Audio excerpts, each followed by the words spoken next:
Hi, perhaps you recognize me. It's your favorite president. We will decide who comes to this country and the circumstances in which they come. And if the yes vote is successful, we will be divided forever. What does confrontation mean? It means you fight for what you believe. We've got Trump-a-mania running this country, brother. Unless you're scripted, you're useless. I was saved by God to make America great again. We shall fight in the fields and in the streets.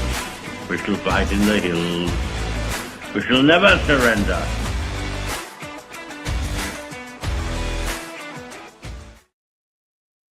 G'day everyone, welcome back to another episode of Commanding the Narrative. Thank you for everyone who is watching this, and if you are watching this live, you can contribute to today's conversation in the chat on Rumble, YouTube or Facebook, and the link to StreamYard is also in those chats. If you want to call in, just click that link and follow the prompts and you can ask a question or make a statement, whatever you choose. We want to hear from you. But thank you. We've got a great guest back on the show today. The last interview that we had with him was very well received. But before we get there, I want to let you know about how you can support us and follow us. The best way to do it is by heading to commandingthenarrative.com. Everything's up on the website, all our previous podcasts. We had a great global discussion forum on Sunday night with Sir John Redwood and Senator Malcolm Roberts. That was fantastic. You can find that right in the middle there. And also our previous interview with our guests is the top pick because it was so great and it was so good and we got so much feedback. All the latest articles and newsletters are up there. And also I need to let you know about some upcoming events. This symposium that we're having in Balgowlah on Wednesday, April 2nd at 7 p.m. It's the Securing Our Energy Future Symposium. We're going to have Jared Holland speaking, Zoe Hilton, and also Paul Vallejo. Right smack bang in the middle of Zali Steggall's electorate of Warringah. We're going to be pushing back against her climate narratives and exposing the true case on what's happening with our energy grid and our energy systems. Tickets are only $25, so please come along to that one and support what we're trying to achieve there. Also, just announced is the Australians for Better Government Gala fundraiser on Sunday, the 25th of May at noon at the Warrawee Club up in Warrawee. So if you can make it to that one, tickets are $35. We're going to have entertainment, great speakers, and also some barefoot bowls and things like that. So come along. We want to see you there and raise money for Australians for Better Government. Speaking of Australians for Better Government, things are going very, very well. We're getting members all the time. People are even signing up to the VIP membership, which is encouraging that people want to support us that much. It's all about having a grassroots people's movement to reform our system of government. We can't rely on the politicians anymore. It's up to us to make change in this country. So please head to australiansforbetter.com, find the articles, find out what we're all about, and sign up to be a member as well. It'd be if you can get on board, we need as many people as possible to join this movement. And lastly, I'll just let you know about the Light newspaper.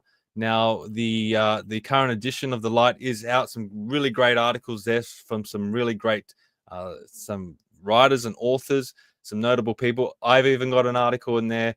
Victor DL, who's been a former guest on the show, has also got a spread in the middle.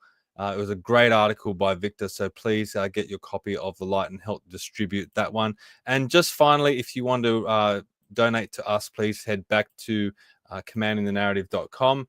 The donate button is at the top there.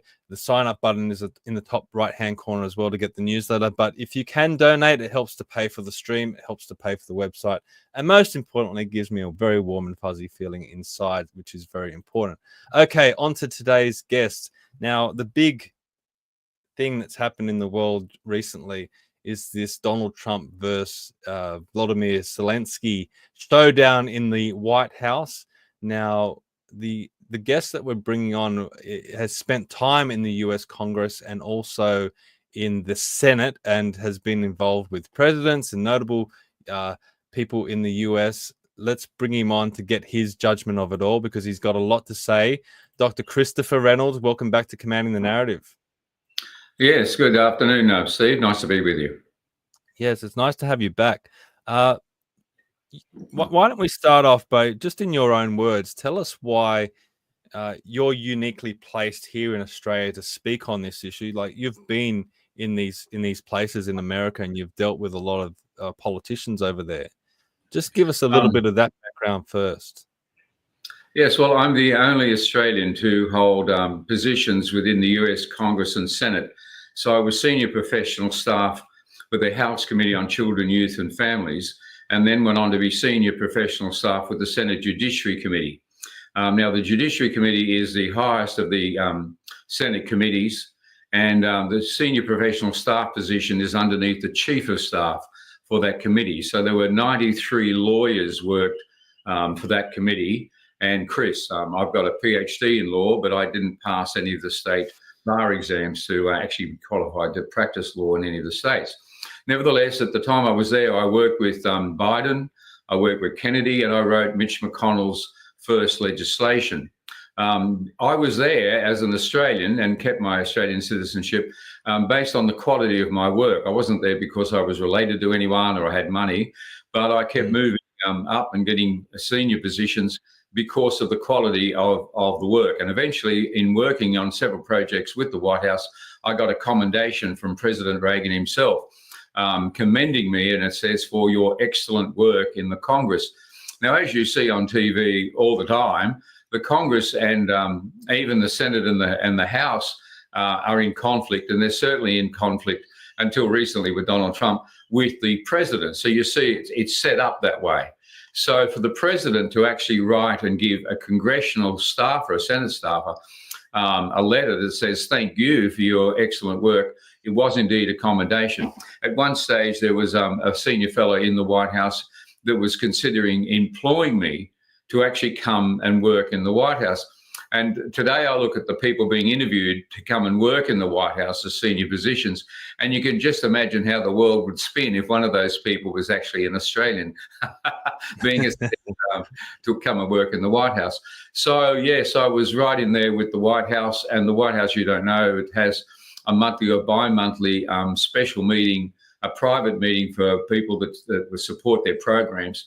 And it was only about 50 people that were invited into that room that you see when they do press meetings with the blue curtains and a couple of flags. Well, they use that meeting for private briefings, and I was a regular at those private White House briefings. So I was well and truly involved in the White House. I know the Heritage Foundation and the people there, and I understand their thinking, which again is having a lot of influence on President Trump's thinking at the moment. So the thing of why all this is important is because when you come to deal with or talk to the Americans, yes, we all talk English, but there is a different logic. And it's understanding the priorities and what they're actually saying, as Zelensky couldn't, that makes me quite unique, that I could talk very successfully with leaders of the United States.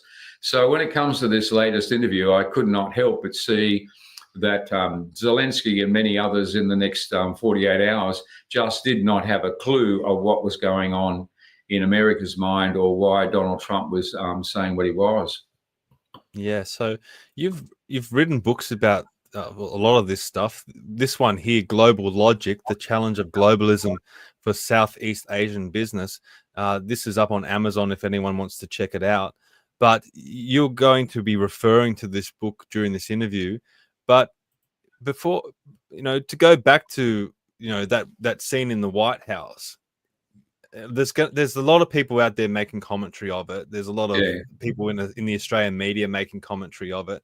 But for you, what do you see when you're watching Zelensky and Trump and JD Vance and all the media around?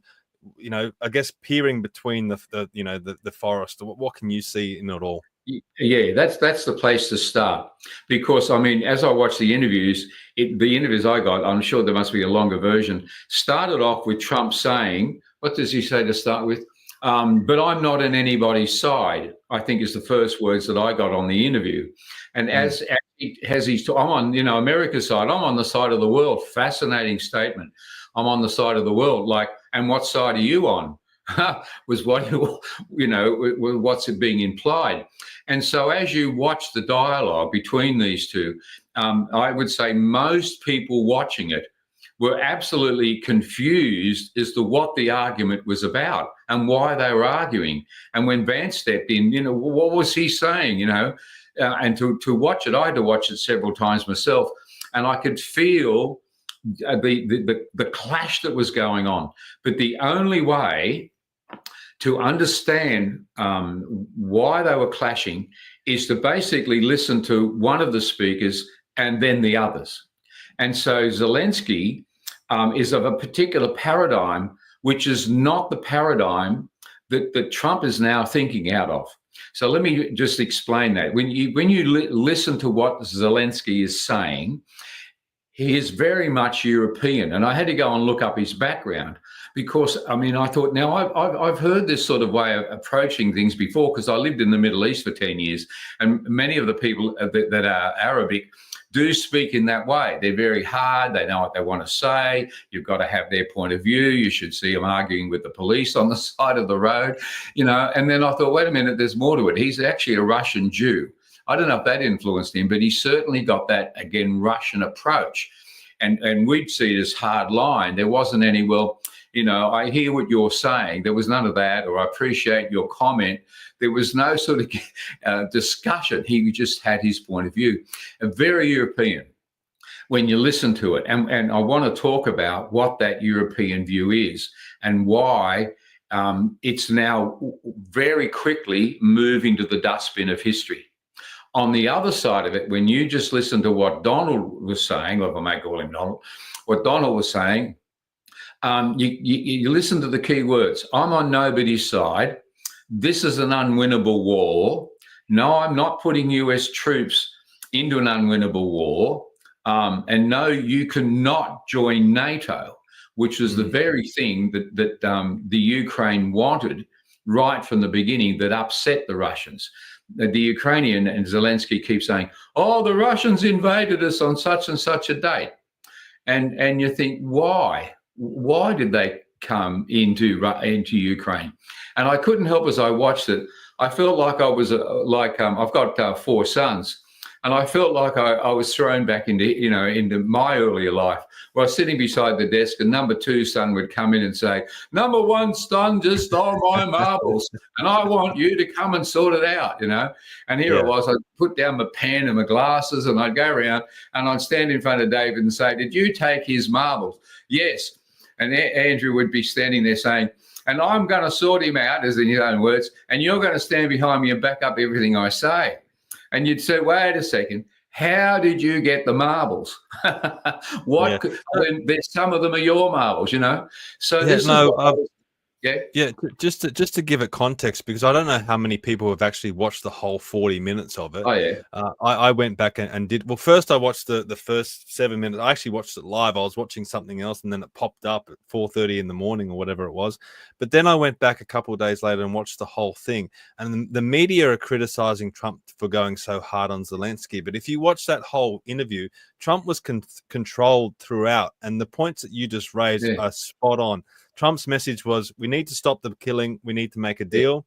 Zelensky's message kept going back to Putin's a killer. He cannot be trusted. And Ukrainians will fight forever if they have to. Now, it wasn't until J.D. Vance piped up that Zelensky really got into it. I've got the clip. So for everyone who maybe hasn't watched it, I don't know if you've been living under a rock and you haven't seen it, but for everyone, just to get a little bit of context before we move on, I'll just play this clip. After that, he broken this ceasefire. He killed our people and he didn't exchange prisoners. We signed the exchange of prisoners, but he didn't do it. What kind of diplomacy, JD, you are speaking about? What do you mean? I'm talking about the kind of diplomacy that's going to end the destruction of your country. Yes, but if you Mr. President, with respect, I think it's disrespectful for you to come into the Oval Office and try to litigate this in front of the American media. Right now, you guys are going around and forcing conscripts to the front lines because you have manpower problems. You should be thanking the president for trying to bring an end to this conflict. Have you ever been to Ukraine that you? So that was that's what really set it off. And it speaks to everything that you've been saying. Yeah. So if you listen to Zelensky, he's got his arms folded, you know, the body language is, you're not listening to me. I want peace on my terms. Peace means we beat Russia. And Trump says, but you sound like you're talking about you're going to run us to the Third World War. Zelensky does not come back at that because, yes, that's the European mindset. So Europe had been fighting, as you know, I've written this book on Australian history called What a Capital Idea. And the second chapter, I think, gets into the wars across Europe. And it takes forever to work out who was fighting with who when. And they virtually had it said the First World War there in the end of the 1800s. And everybody was involved. Russia was with Austria, and then they were somebody else, and then they're fighting. And it was just, from our perspective, just a mess in terms of who was fighting who. So we don't really understand the European theatre, but they do. That history is with them. And you can hear the resentment. And even Trump picks up on the fact that, he says, I can hear that you really hate the Russians. And then he says, well, they probably hate you too. As he looks over, both a lot of ill feeling for you too. But that's not the way he wants to move forward, which is business. So Zelensky, for him, when the meeting with Trump was over, he ran off to England. And within 48 hours, he secured more money to continue the war for his version of getting peace, which is to smash the other guy, and there is no getting him ever to sit down and basically negotiate a better way forward. It's just in their mindset. So we got to, for what is actually happening, we need to put that on the side for a minute to understand why he represents a failing and archaic Europe, because that is in fact what you were seeing. In the arrogance of the man who sat there with his arms folded and wanted to lecture the US president for the Americans was unbelievable. Let me just jump ahead a bit. There was today or yesterday in the United States, one of the big chip companies out of Taiwan was there. The fellow I think his name, was in the White House again, just like Zelensky had been invited. And so he did what he was supposed to do. Donald got up and said, we're all very happy to be here. And this is Mr. Wee from Taiwan. And he's investing $100 billion today into the United States. $100 billion. That means he's got now $167 billion flowing in the United States. Now, the United States has seen $1.7 trillion in increased investments into America in just 4 weeks. So the business world knows what's happening. When Mr. Wee stood up, he said, thank you, Mr. President. It's lovely to be here, and it's also great. And this is what we're doing, and we really look forward to the future. And again, thank you, Mr. President. Now, that's what was expected of Zelensky. But he could not get out of his zone. He could not take off that jumper. He didn't even go to the White House in a suit. I had to go and look up who the PR company is behind him that's doing this. And there's actually 3 American companies that have been moving him around the world over these past few years, making money. But none of them had the sense to say, today, this is what you say. You're signing a document and you're smiling and saying thank you. And of course, we've all now seen that. I think Zelensky made that mistake. If you go back the last 3 years, he's used to going into these meetings or going into these events, giving his little sob story, and everyone cheering him and giving him a standing ovation and saying, "Carry on, we're gonna throw money at you, and you just keep fighting." He got a very, very different response from Trump. And I'll just play this clip because this goes to show Trump was saying, no, and you can't keep fighting. You're playing with World War III. Yeah. So let me just start to break this down. You're not in a good position. You don't have the cards right now. With us, you start having cards. Right now, you don't. You're playing cards. You're playing cards. You're gambling with the lives of millions of people. You're gambling with World War III. So that's the clip. What's your take on that? So you can see the clash of what's going on, but you've got to we can, if we stop and look at where Trump is and what's happening around him, you start to see the signs of how his mindset, his paradigm is different. So what Zelensky has done has brought the clash of the paradigms. Now, this is going to take a bit, but you just have to stay with me for a minute. Yep. There's been a clash on several. We're seeing a change of guard, as it were, on several fronts. Historically, we went through an agricultural era. You know, people had money and farms, and you had dukes and lords because they had farms and power, etc. And we moved to an industrial era where it was suddenly the people with factories that had money, and England had to invent a lower house, the House of Commons, in order to allow people of money to have a voice in the parliament. But we have now moved beyond the industrial age into the technological age.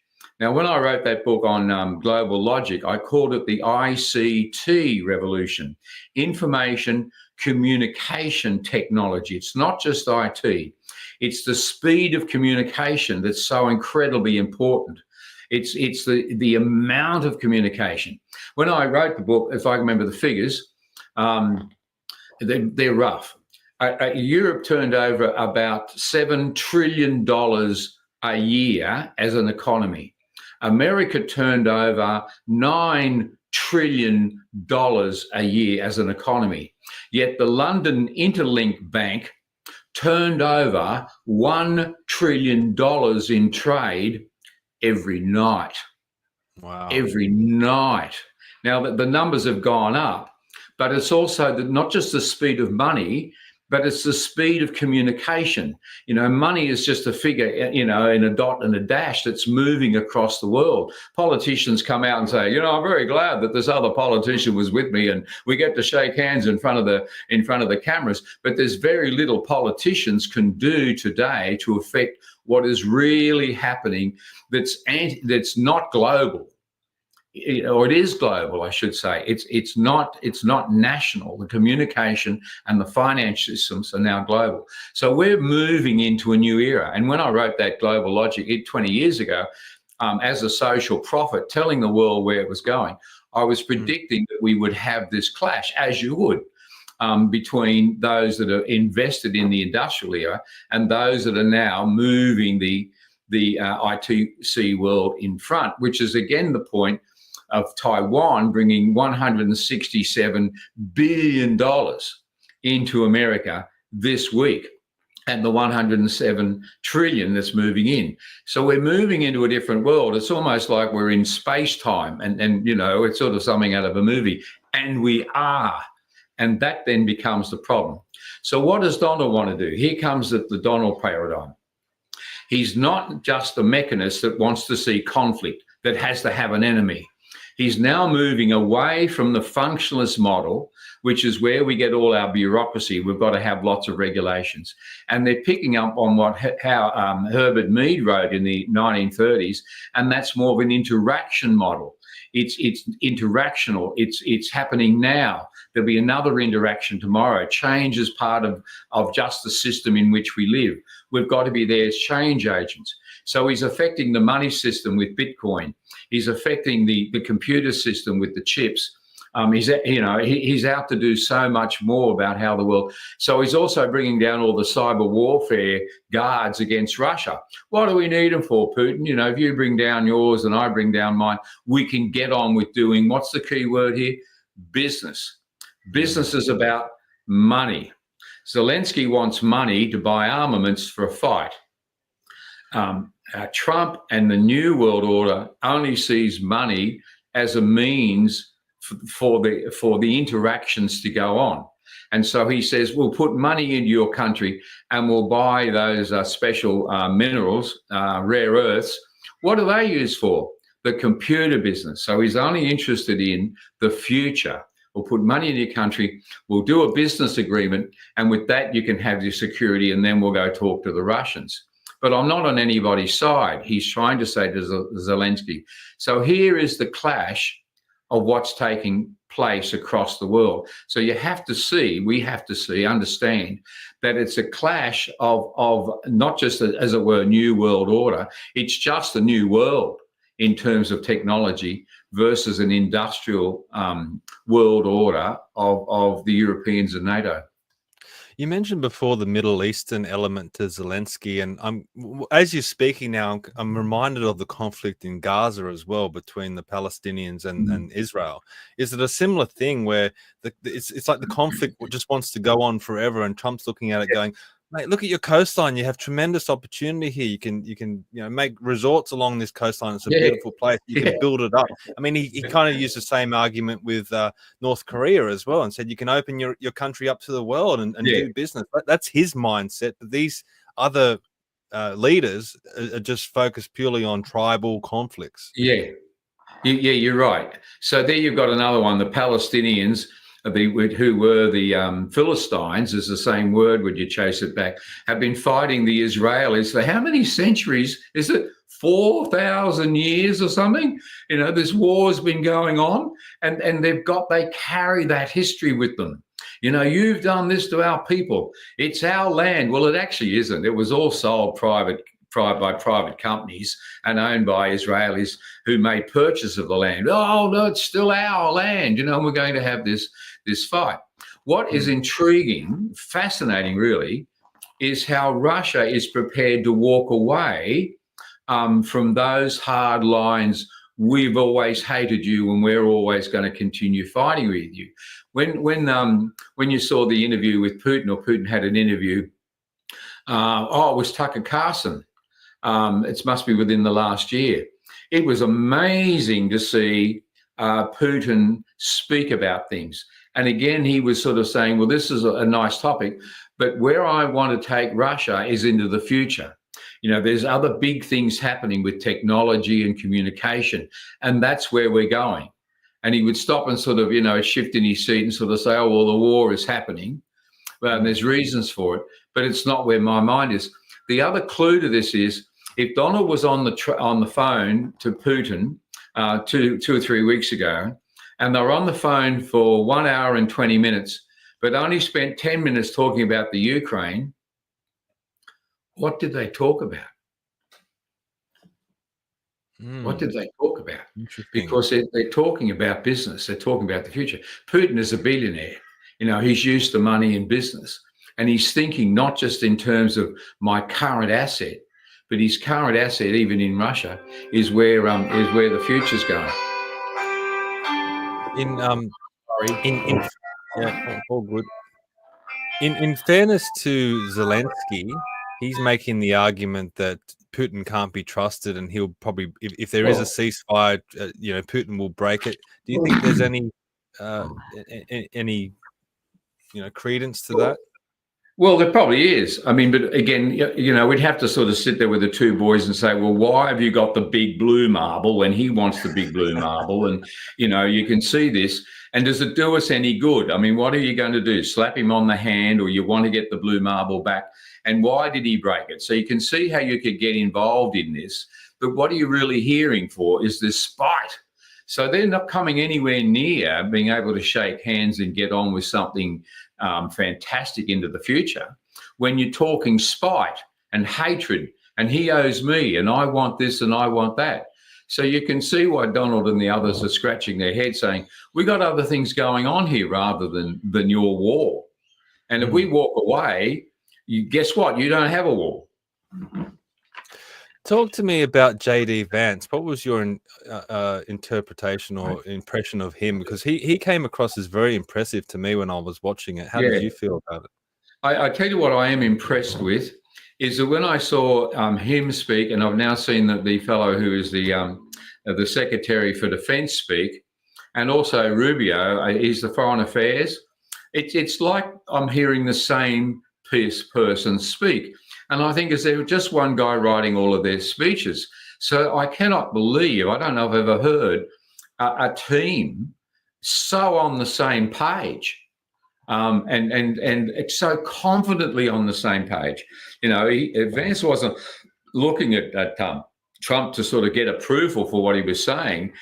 He was saying what Trump was already thinking, and the other two men in the room were also thinking, you're in the White House. I mean, you're only lucky to be here because we invited you.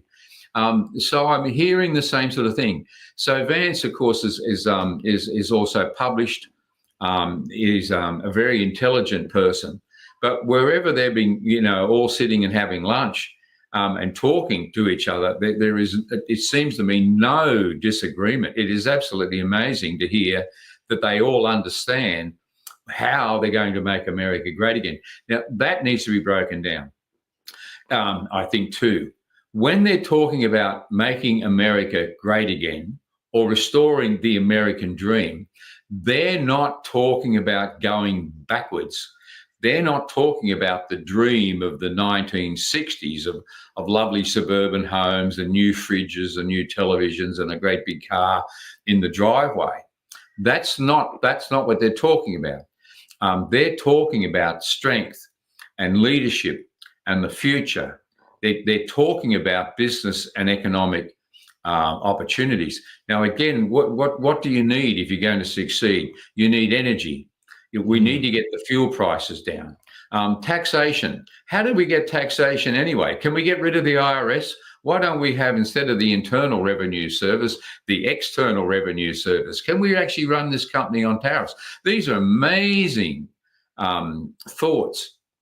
So if you allow me, as I was saying, there's several ways to understand the shifting in the plates here. And I mentioned that we'd moved through the agricultural, the industrial to the technological age.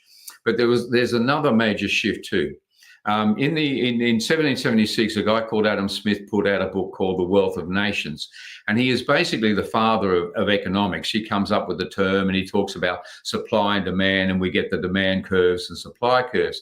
Now, that has really dominated. It is the way we think of economics even today, in terms of supply, supply chains and costs and storage, etc.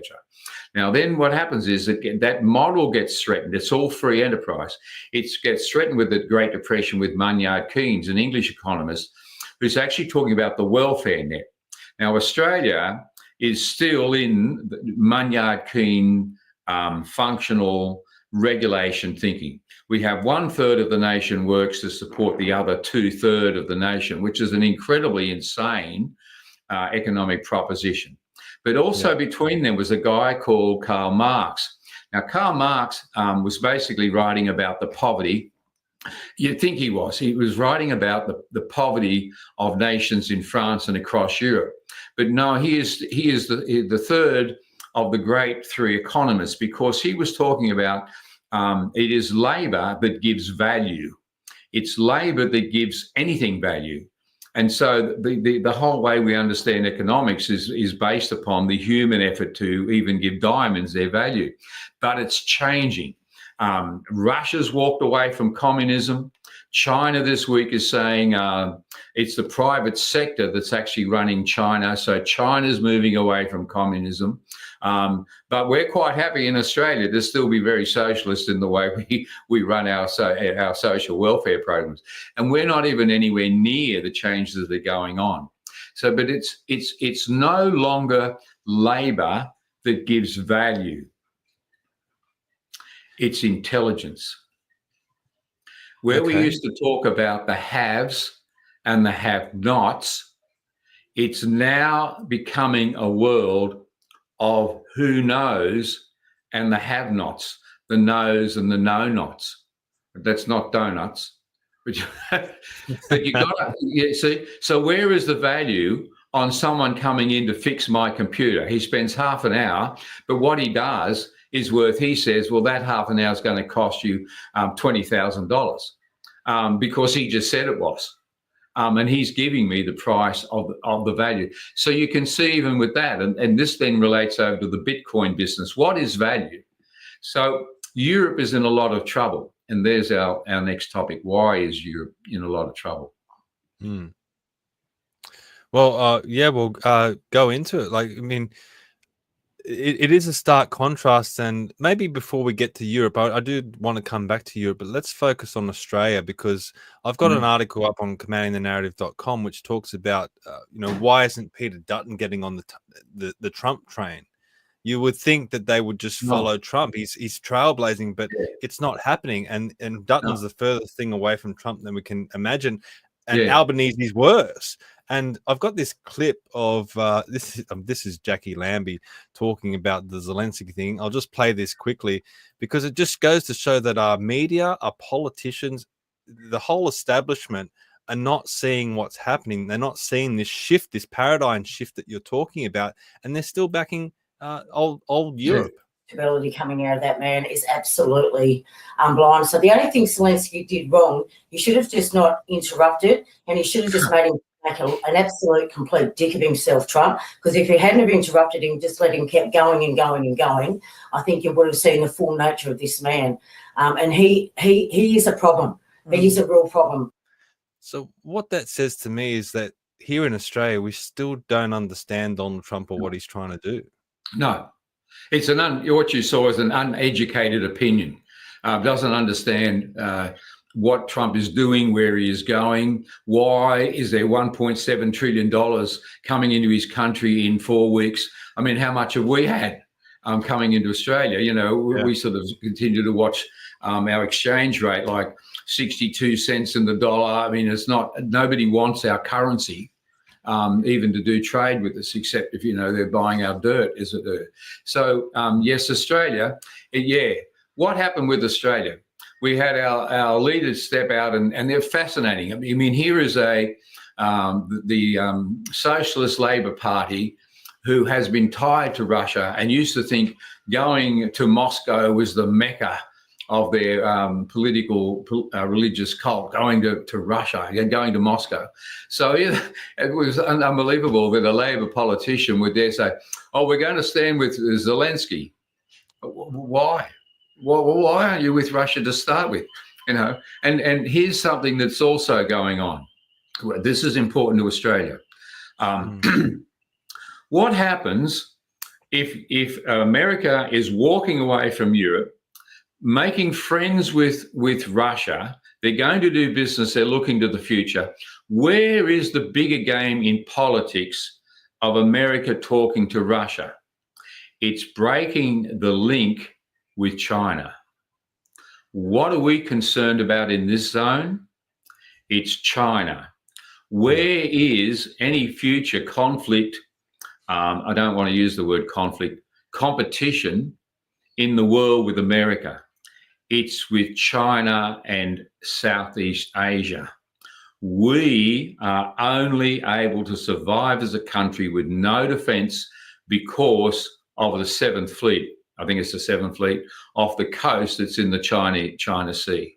You know, they got more ships up there than we do in the one fleet, and certainly more people. I think there's, I don't know, something 17,000 or something people, or 7,000. There's more people up there in the 7th Fleet than we've got in the Army. So if we don't have the Americans up there, we have absolutely no defense. But America is not going to let China run across Southeast Asia Pacific. And so breaking that link with China is to our strategic advantage. But our politicians here don't see where America's focus is. They're just caught up in the silliness, and that's all you can say, although it's a tragic silliness because so many people, as Trump is pointing out, are dying. I was really pleased to hear Trump just confront Zelensky, and he's confronting Europe. And he says, if you keep this up, you're talking about World War III. And as I said, Zelensky didn't say, oh, no, I don't think it's that serious. He just stood there like, so what? That's where we're going, isn't it? That's what peace might require. You can hear the European arrogance that just cannot step out of that paradigm of conflict. And Trump and the others are just sitting back and rolling their eyes like you're nowhere near the big picture. In Australia, as you're pointing out, siding with Europe, why? Oh, well, we sent them money. We don't understand what Donald's doing. So you can so it's completely confusing as to why Albanese is not supporting the communist Russia. When it comes to Peter Dutton, I was fascinated to see when Donald was making all these wonderful statements and doing all these wonderful things just 2 weeks ago, Albanese's team quickly said, oh, we're going to paint Peter Dutton as the Australian Donald Trump. And Peter Dutton laughed it off and said, well, no, I'm actually more like John Howard. And you've got to stop and think about that. I'm what do you see? A career politician. I'm in the system. I am a systems man. Yes, I will do a number of things that suit the conservative perspective on things, but I'm always going to be watching the polls. So you don't hear a leader. And what the world is seeing in Donald, and just running in all sorts of directions, or some are blowing whistles, is that he is walked onto the stage as an international leader. And our people here are just not even able to comprehend, as you see, as Americans do, that they need to get behind the leader. You know, at the end of that press conference, Trump said, oh, well, this is great television. And people seem fascinated with this whole exchange. But I think it's more than just great television. I think there's a fascination because it did expose this contrast that you're talking about between where Trump's coming from and where Zelensky was, but also where Zelensky is, but where Australia is, where Europe is, where those parts of the world, where their thinking is compared to the ideas that Trump and his team have. Straight after that, Zelensky went to the UK and met with Keir Starmer, and I'll play the clip now. You can see that with their embrace, they're almost trying to send the message to Trump of, you're wrong, we're going to carry on and we're going to keep fighting. So just have a look at this clip. Gates of Downing Street and straight into a friendly embrace with the Prime Minister. A hug, a handshake. The contrast couldn't be more stark. The message couldn't be clearer. What's your message to the US President? So much to talk about. So much to figure out. So much to do. Can a deal be salvaged, President Zelensky? As you heard from the cheers in the street outside, you have full backing across the United Kingdom. So he said it there. He's trying to make the point. Listen to the cheers. You've got support here. You've got full backing. We're going to carry on as normal. And if it leads to World War III, it leads to World War III. Yeah. So stop and look at that. I mean, he is a Labour man with communist leanings. Again, why would you be anti-Russia? But he's so caught up in the European mindset. Remember that they've got to have conflict. The mechanists have to have a bad guy for them to be the good guy. And there's part of this NATO thing. Why did NATO form? Because the Americans got all this rabble called Europe together and gave them some sort of defense purpose and pulled them together. They then pulled together the European Union, which has just led to this incredible bureaucratic, the overlords that have run the laws across over the entire place, the economics. But America's now looking at it and saying, we don't like to be involved in foreign wars to start with. We're not getting the respect that we should for all the money that we're spending, and you're not even equaling it. If you've been so successful, isn't it time you paid for your own war? But they also look across Europe with its leanings to liberalism. And someone was saying just yesterday, one of the secretaries of state was saying, we feel that Europe is walking away from its democratic values. And then she listed out a number of things that they're doing that America doesn't see as democratic, such as threatening free speech. And I'm not able to tell you or quote what she was saying, but it's still interesting that America is saying Europe is not what it was when we walked in to defend it. And Europe wanting to continue to push east against Russia is just not affordable. What for? How far do you think you're going? And especially if you haven't learned a lesson in the Ukraine, that if you push Russia, they will. If you push them, they will, and you've been told, resort to nuclear weapons. So there doesn't seem to be a lot of sense in why the Europeans all want to stand and hug each other at this point when America is just saying, you keep that up and we're going to walk away from you. And it is predictable that within a year, the situation is going to get worse between the European alliances of NATO and America. So we've got to watch which side of it, of the street, or where it is we're sitting on. As Donald said he said to Ukraine, and he's saying to Europe, I'm not on your side. I'm not on anybody's side. I'm on America's side. And Europe at this point is not appreciating that.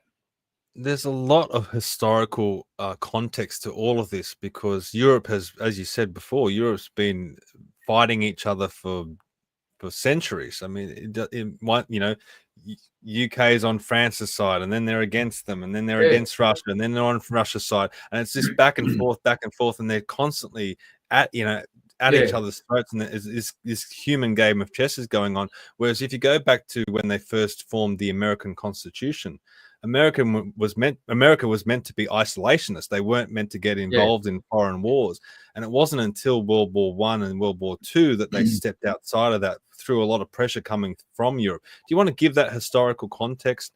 And do you think it's playing out now more than it has in the past few decades?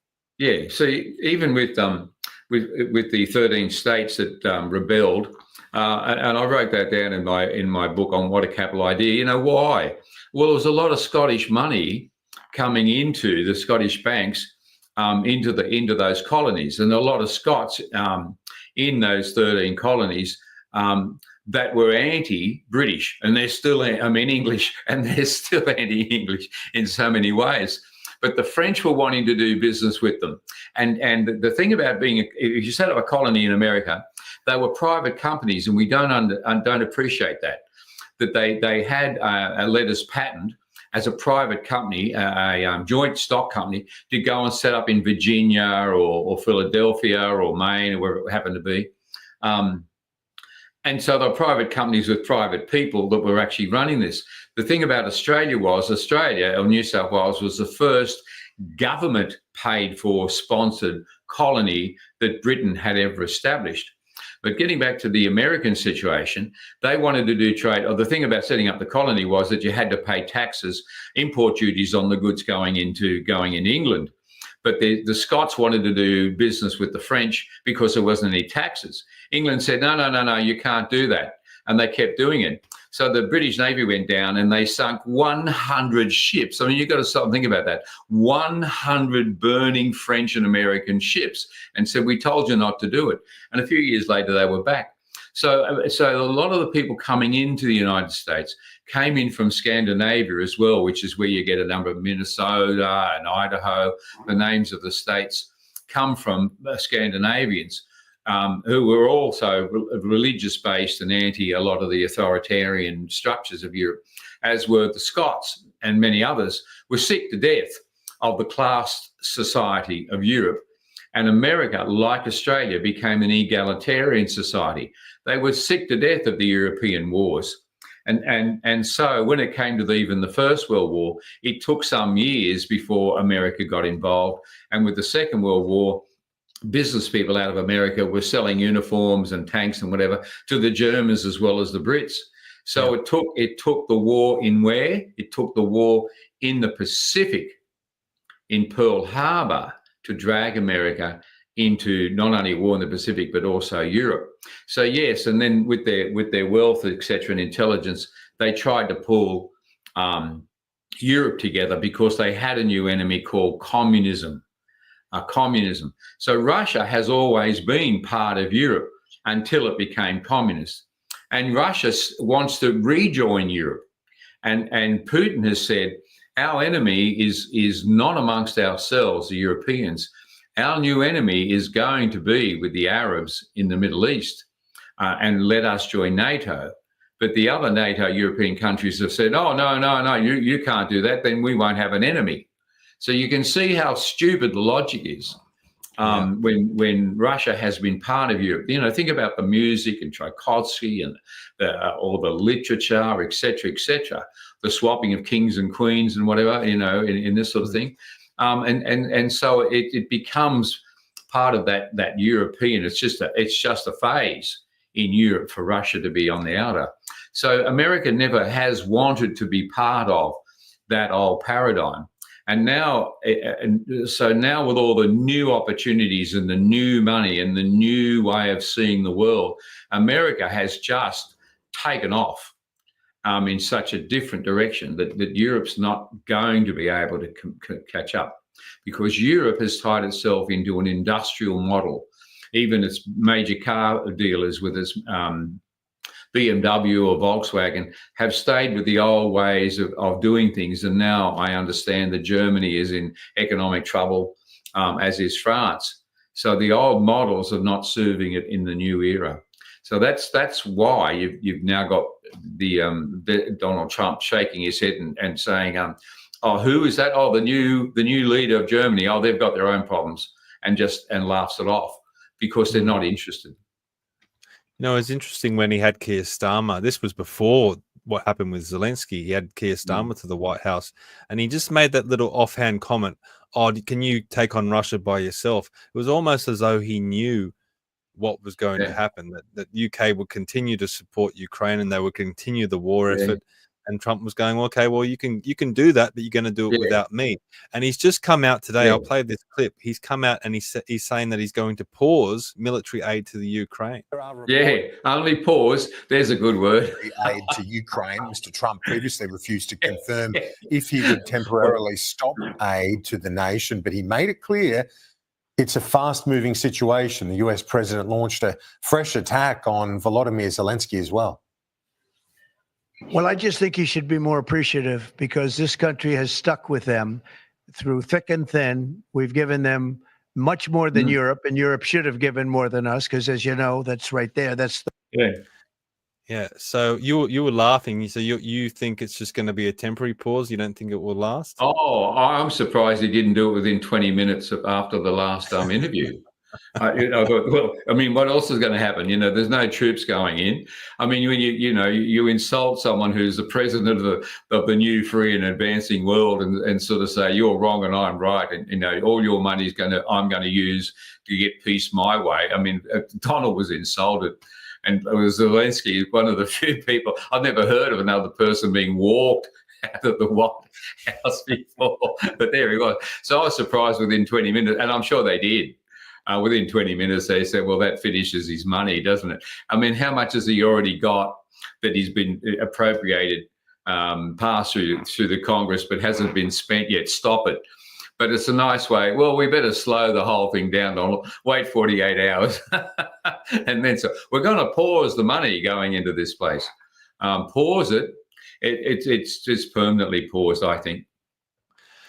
What do you think happened? Like, if you look into your crystal ball and you can see how all this is playing out, what happens? Does the war continue? Does Ukraine fight on its own, or does Zelensky fall on his sword and just concede that he's going to have to make a deal? Yeah, there's two things. It's a good thing to say. I mean, what do you see with what's happening with Donald at the moment? America is more able to accept private investment. And so, as China has said, it's the private sector that's now leading China. Well, the private sector certainly leads America. It doesn't in Australia. It's the big pension funds.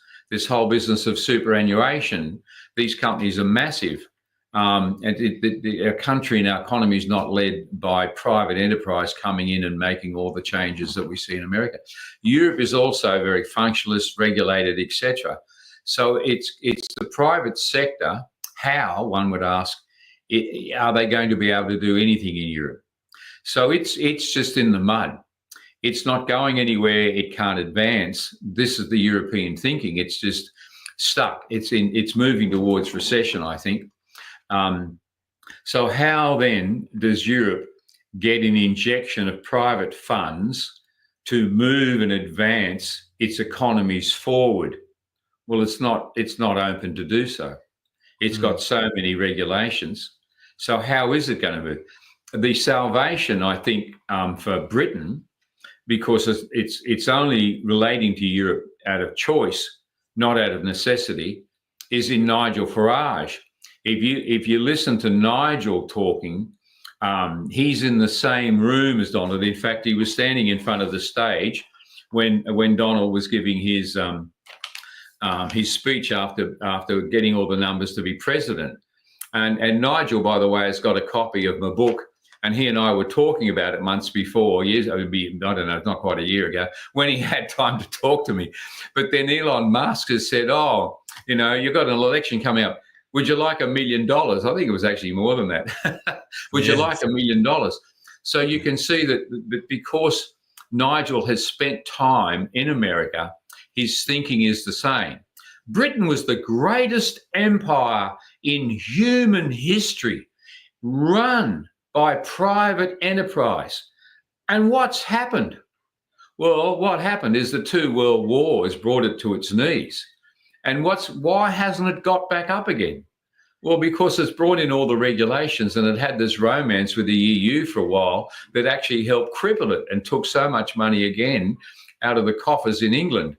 And why isn't it progressing now? Well, if you've got a socialist leader that wants to spend welfare, or if you've got the Conservatives that are so busy fighting themselves that they don't know where to go because they can't read this week's polls, you can see why Britain's hope is to again find a leader in Nigel Farage. And I really think that he may actually get it. People in Britain may have the insight to see that they too could do with a leader to change their country. But what does that mean then for Australia? Because we don't have a Donald Trump, we don't have a Nigel Farage, we don't have anyone that even resembles anything of solid leadership. Albanese is tanking in the polls because overwhelmingly people feel that he's weak, and I don't think people have a lot of faith in Peter Dutton as well. And there's no one in the minor parties, it seems. What do we do? See, what's the song that's being sung? It's the private enterprise that's going to move a country forward. How do you encourage entrepreneurs? How do you deregulate to make things happen? How do we stop the great flood, river of money that's leaving and companies that are leaving the country because you can't make a quid here? There's just too many regulations. And if we don't do something, we, like Europe, are going to be standing on the end of a recession. So what could Peter Dutton do? Well, what governments used to do, what Governor Macquarie did, was spend money on building up infrastructure so that private companies and prosperity could prosper. That's what government can do, not get involved in business, but make business possible. Bring down the taxes, and one can only hope if Donald does it, and they can see that the model works of bringing down taxes will actually let your economies take off, is the right way to go. Reducing our cost of energy, at least Peter Dutton can see that much, but I've got no idea who is going to have the testicular fortitude. There we go. Testimonial for it. There's another word for it. I got a couple of comments. Ron says, Christopher, you are an excellent guest. So I agree with that one. But Dilemmas says, come on, Dr. Chris, hit me with something to look forward to because I'm not seeing it. Oh, well, something to look forward to. Oh, I think it's getting up and seeing what Donald Trump is doing today. For me, it's like watching Netflix. This is, I think, what you are seeing is as significant as the first hammer blow that brought down the Berlin Wall. Wow. You are watching a change, a massive change in the world order of things. And I don't mean just the leaders. I'm talking about the technology and the things that are going to change our world. You have seen the first hammer blow to the wall in this meeting with Zelensky. And it is amazingly exciting to see, to be part of, to be alive, to watch the world changing. And, you know, it's almost like pulling, as they do, the great rod on the train tracks as they used to. So the train was about to go in a different direction, or pressing a button and changing the channel. The rocket is taking off and you're watching it. Now, we're only the observers. So I feel that when people want to jump in, who really do not have a stake in or the knowledge of what happens in America. What are they? The peanut gallery, I think we call them. And we are only in the stalls watching what's happening. And I'm at least able to give some information to say, watch how the regulations are coming down. Watch how there's an increase in resources and energy coming into America. Watch all the investments that are happening. Now, everybody else is tied into the status quo. And Australia definitely is. So how are the major events that are happening in the rest of the world going to affect Australia? Well, if and when Donald turns his attention to Southeast Asia, that's when he's going to put down some very hard lines with us as well. We too need to be spending more than whatever we are, less than 2% on our GDP for defence. We too need to be opening up for big foreign investments to come in. You know, someone reminded me, Queensland is bigger than Europe. Boy. We have not even started to develop this country. Yeah. It's funny. We had Malcolm Roberts on Sunday night, and he said that Queensland should be the richest place in the world, yet they've got homeless people all over Brisbane and other parts of the state. Yeah, he said. Malcolm said to me. Malcolm said to me, "Oh, you know, come up and see me, you know." And then I got to the office, you know, talk about my book, and he said, "I've got 10 minutes. Sit down there and we'll have a chat." Well, 1.5 hours later, he was still talking to me, and I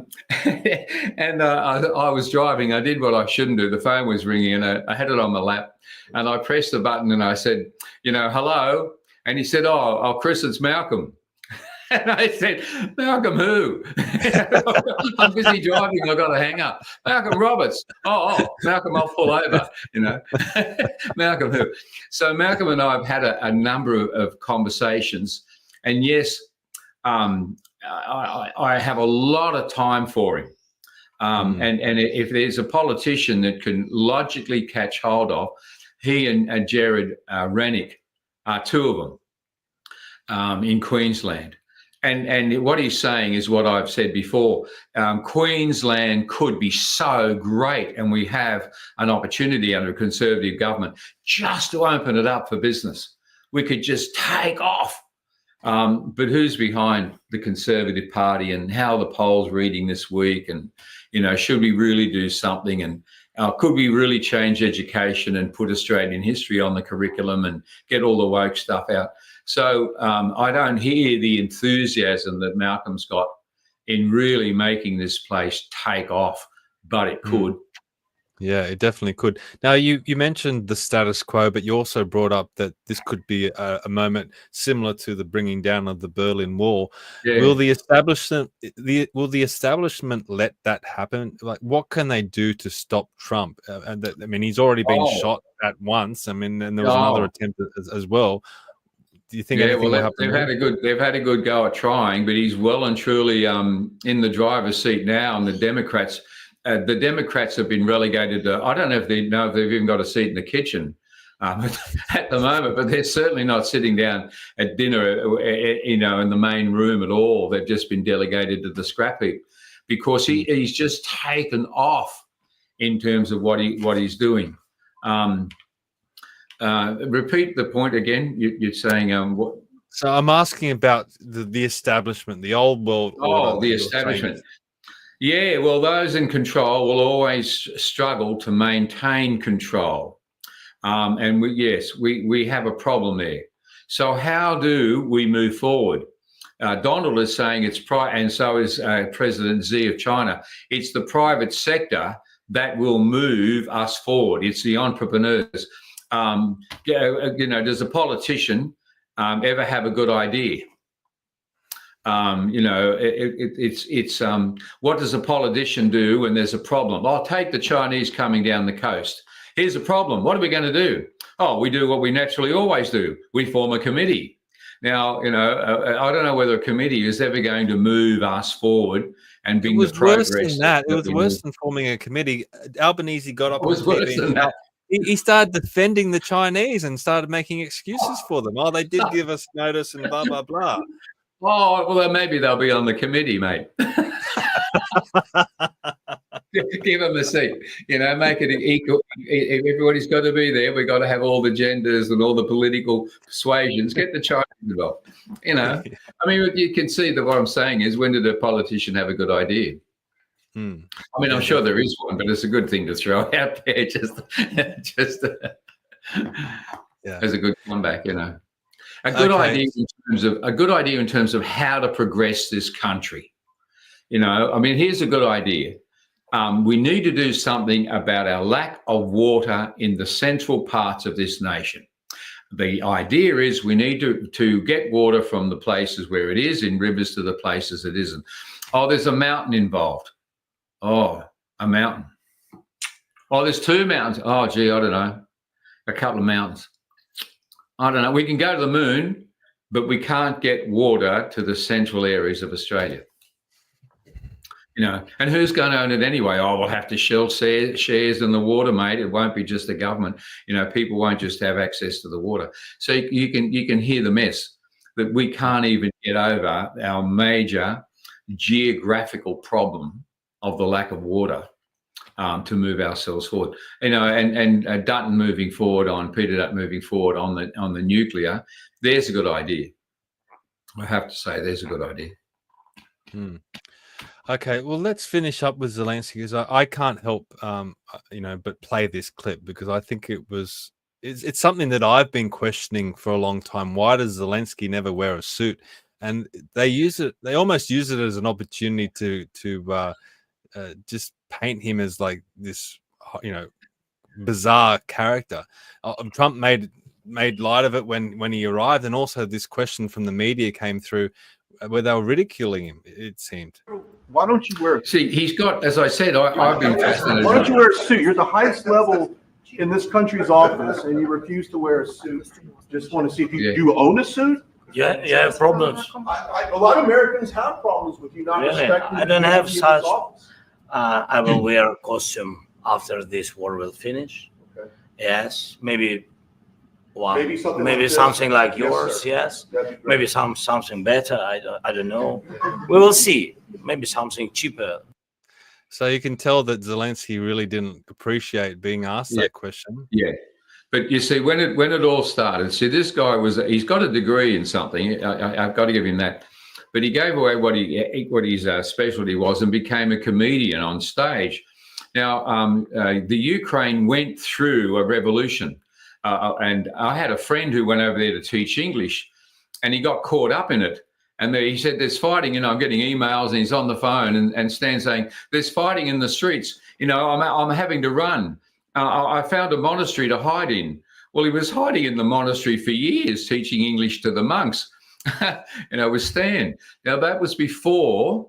There was a short period, and then there was another revolution, and that's when Zelensky got elected, if he got elected, to be the leader of the Ukraine. So there's that history of turmoil there.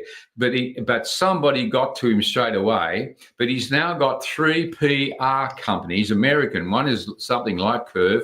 There's an Andrew fellow, and I think the other one's a Yorktown, I think. But there's 3 PR companies that are moving him around.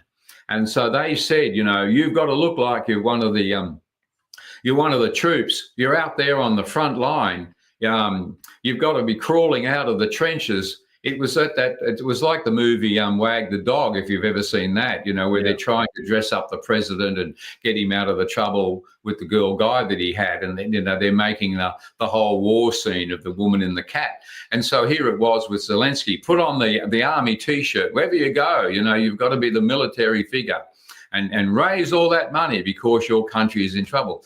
So now you see that's just his image.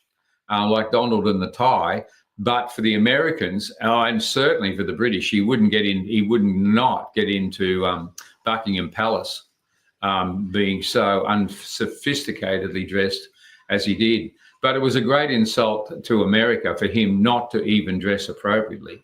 And that just set them off before he even sat down. But it's a PR. Do you think the Americans view the White House on the same level as Buckingham Palace? Oh, definitely. I mean, if you hear Vance, he said, "You're in the Oval Office. You watch your language." So they do. You see them salute the flag and sing their patriotic song, their national anthem, and the honor guards, etc. So yes, they may have walked away from Britain, but they took the political system and the judicial system with them. And with that also came the military system, the same sort of ranks. And so the relationship in so many ways, of course, has continued. So they also carry the same respect for their leader. So when they walk in to see the president who's invited them into this room, he is expected to treat Mr. President as Mr. President, which he has not done right off the bat. Okay, so we probably should finish up, but maybe just give an overview of everything that we've covered today. What's your overall analysis, and where do we go from here? If Americans were watching that interview, and again struggling to understand what the argument is, again the body language, the insult of how he looked, Trump's approval ratings just went through the roof. Here he was defending America. So that's the first thing. In his own backyard, he has just won so much support for being for America and not for them. The other thing is sit back and just watch how the people that are in a commanding position change the world that you and I know in the next 12 months. And just watch the speed of how things take place as they do in the ICT world. Everything is instant, and they are happening instantly. And there's no committees. There's nobody sitting down and saying, well, let's get everybody involved, and do we have the right number of men and women, etc. in this room? They're just making decisions. And they're already leaving in terms of where they're going. And this is, as it were, a whole new paradigm of how the world is going to function. And we're seeing the friction. We're seeing the friction in Europe, and then we're seeing it certainly being expressed in the Ukraine. So it's a fascinating time to be alive, to watch the world change at this point. And who do you think will win out in the end? Do you think Trump is, will he make a mistake? Is he infallible? Oh, well, I think he's got such a good team around him. And as you watch, he is so open. The other thing people don't pick up, I haven't heard anybody pick up, is if you watch the Zelensky-Trump interview, look at how much listening Donald does. He's sitting there with his hands together, and he's actually listening to what's being said. Before he exploded with this business about, you're going to lead us into World War III. And when Vance interrupted him to talk, again, he just doesn't say, where's your manners or something. He listens. And I think if a lot of the stuff that's coming onto his table is not just his opinion. And so he is going to take his team with him. And with all this openness, this transparency, where the cameras are in the Oval Office, where he's standing there with Elon Musk and Elon's child, I couldn't believe it. And they're just discussing where they're going. We've never seen such transparency, but they're not afraid of the truth of where it's going. So let's see. I'll be very surprised if Donald makes a mistake. It's the whole group of them that make the mistake. And I believe they have the capacity to say sorry and to fix it. Yeah, definitely.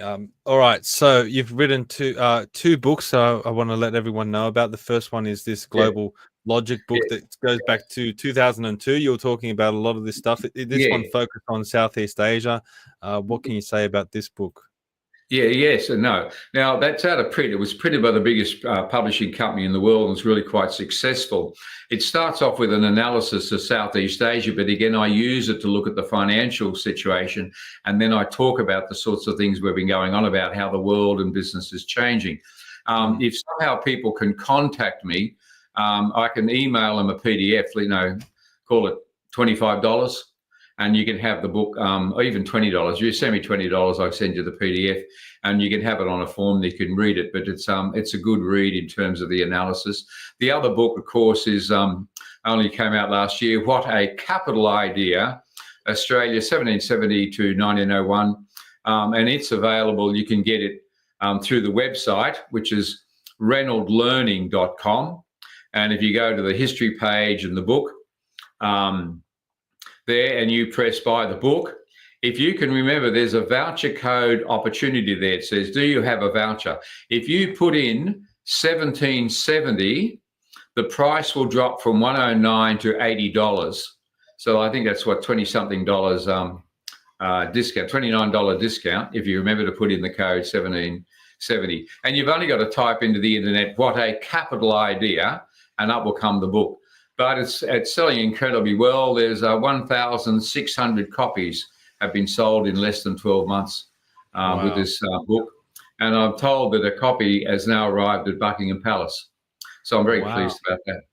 That's amazing. Look, I've got my copy here. I highly recommend it. I actually bought 2 more as gifts.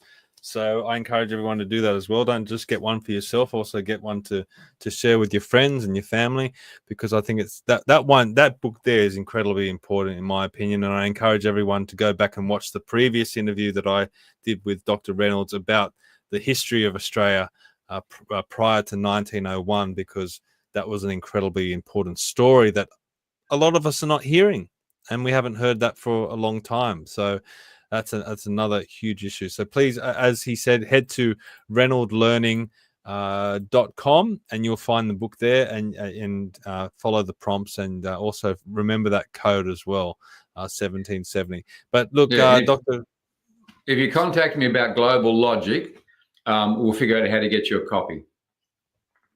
Awesome, bro. All right, you can get my phone number, contact details off the website. Yeah, all that's up on Dr. Reynolds' website. And look, mate, I thank you for coming on today and talking about this. It's a fascinating, it was a fascinating event to see that all play out, but it's also been fascinating to get your take and your insights as well. And I'm still planning to get you back on the show in the future to talk about the Australian Constitution, because I think you got a lot of insights there as well. So I'm looking forward to that one. But if for the audience, please stay up to date with everything that we're doing by heading to commandingthenarrative.com. As I said in the beginning, all our podcasts are up there. Any articles, newsletters, and also upcoming events. You'll find it all at commandthenarrative.com. Hit the sign up button in the top right hand corner and you'll get a weekly newsletter from me with all of that. But for now, thank you very much, and we'll see you all next time.